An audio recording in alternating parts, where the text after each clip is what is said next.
Presiden nomor urut 1.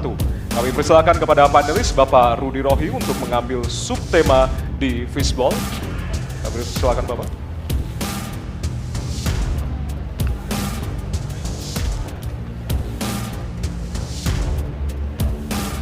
Diperlihatkan kepada kami semua, Bapak.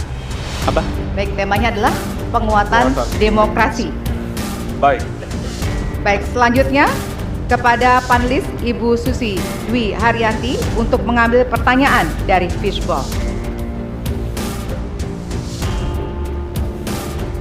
Hurufnya adalah A. Penguatan demokrasi dengan amplop A. Baik. Masih tersegel Bapak Ibu. Kita akan langsung buka.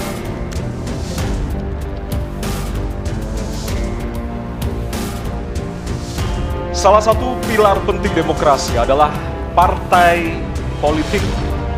Namun, kepercayaan publik terhadap partai politik di Indonesia selalu rendah. Pertanyaan, apa kebijakan yang akan Anda lakukan untuk melakukan pembenahan tata kelola partai politik? Waktu untuk menjawab 2 menit dimulai dari sekarang. Saya rasa lebih dari sekedar partai politik. Rakyat tidak percaya kepada proses demokrasi yang sekarang terjadi. Itu jauh lebih luas dari sekedar partai politik.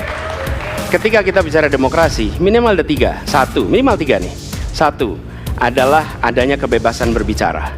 Yang kedua, adanya oposisi yang bebas untuk mengkritik pemerintah dan menjadi penyeimbang pemerintah. Yang ketiga, adanya proses pemilu, proses pilpres yang netral, yang transparan, jujur, adil. 3. Dan kalau kita saksikan akhir-akhir ini, 2 ini mengalami problem. Kita menyaksikan bagaimana kebebasan berbicara menurun, termasuk mengkritik partai politik. Dan angka demokrasi kita menurun, indeks demokrasi kita. Bahkan pasal-pasal yang memberikan kewenangan untuk digunakan secara karet kepada pengkritik, misalnya Undang-Undang ITE atau pasal 14, 15 Undang-Undang nomor 1 tahun 1946. Itu semua membuat kebebasan berbicara menjadi terganggu. Yang kedua, oposisi. Kita saksikan minim sekali adanya oposisi selama ini. Dan sekarang ujiannya adalah besok. Bisakah pemilu diselenggarakan dengan netralitas, dengan adil, dengan jujur? Ini ujian ketiga. Jadi, persoalan demokrasi kita lebih luas dari segala persoalan kepada partai politik. Nah, bagaimana untuk partai politik sendiri? Partai politik perlu mengembalikan kepercayaan. Tapi di sini ada peran negara. Menurut saya salah satu masalah yang mendasar, partai politik ini memerlukan biaya. Dan biaya politik selama ini tidak pernah diperhatikan di dalam proses politik. Untuk kampanye, untuk operasional partai, semua ada biayanya. Sudah saatnya pembiayaan benar, ada transparansi, sehingga rakyat pun melihat ini institusi yang bisa dipertanggungjawabkan. Jadi salah satu reformnya adalah reform pembiayaan politik oleh partai politik. Terima kasih. Baik. Waktu sudah habis, terima kasih. Kini kami persilakan calon presiden nomor urut 2 untuk menanggapi jawaban calon presiden nomor urut 1. Waktunya 1 menit dimulai dari sekarang. Mas Anies.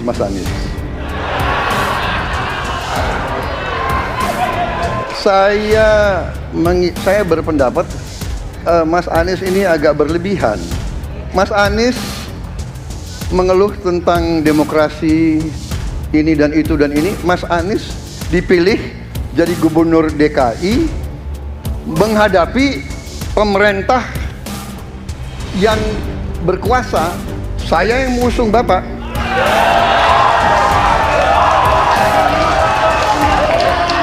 Kalau demokrasi kita tidak berjalan, tidak mungkin Anda jadi gubernur.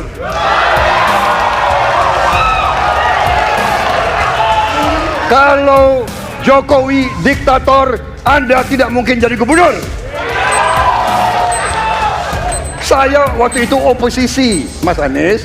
Anda ke rumah saya, kita oposisi, Anda terpilih. Waktu habis, Bapak. Harap tenang, Bapak Prabowo. Baik, para pendukung, kami mohon untuk tenang, para pendukung. Para pendukung, Baik. harap tenang. Kita akan lanjutkan dialog kita.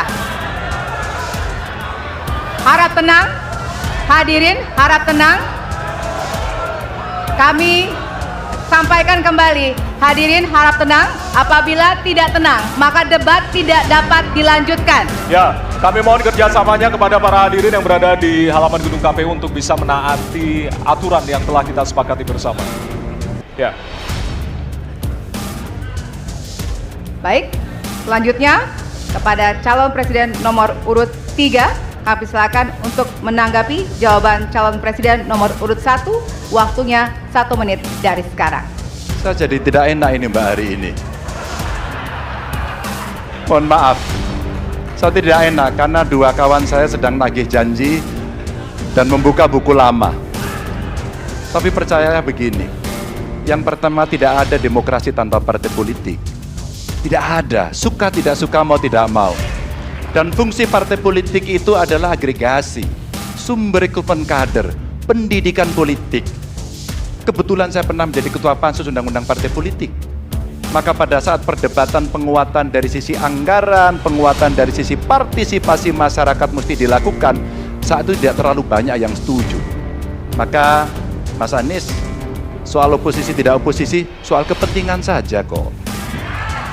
Kapan kita bertemu, kapan kita tidak bertemu, dan kemudian kita akan bersikap pada posisi masing-masing. Tapi yang penting, pendidikan politik kepada masyarakat itulah yang menjadi PR besar dari partai politik agar cepat dewasa. Oke, waktu Anda habis, Bapak. Ya, dan kita akan lanjutkan. Baik, kita akan lanjutkan debatnya, Bapak Ibu. Kita akan lanjutkan ke pertanyaan selanjutnya untuk calon presiden nomor urut 1. Ya. Untuk merespon Oke. tanggapan dari 2 calon presiden lainnya, waktunya 1 menit dari sekarang. Ya. Terima kasih. Ketika kita menghadapi sebuah proses demokrasi, di situ ada pemerintah dan ada oposisi. Dua-duanya sama terhormat. Dan ketika proses pengambilan keputusan itu dilakukan, bila ada oposisi, maka selalu ada pandangan perspektif berbeda yang membuat masyarakat bisa menilai. Karena itu oposisi itu penting dan sama-sama terhormat. Sayangnya tidak semua orang tahan untuk berada menjadi oposisi. Oke? Seperti sampaikan Pak Prabowo tidak tahan untuk menjadi oposisi. Apa yang terjadi? Beliau sendiri menyampaikan bahwa tidak berada dalam kekuasaan membuat tidak bisa berbisnis, tidak bisa berusaha. Karena itu harus berada dalam kekuasaan. Kekuasaan lebih dari soal bisnis, kekuasaan lebih dari soal uang, kekuasaan soal kehormatan untuk menjalankan kedaulatan rakyat. Baik, waktu Anda Baik, habis, Bapak. terima Kami kasih. mohon sekali lagi kepada para hadirin yang berada di halaman KPU. Ditahan dulu. Baik.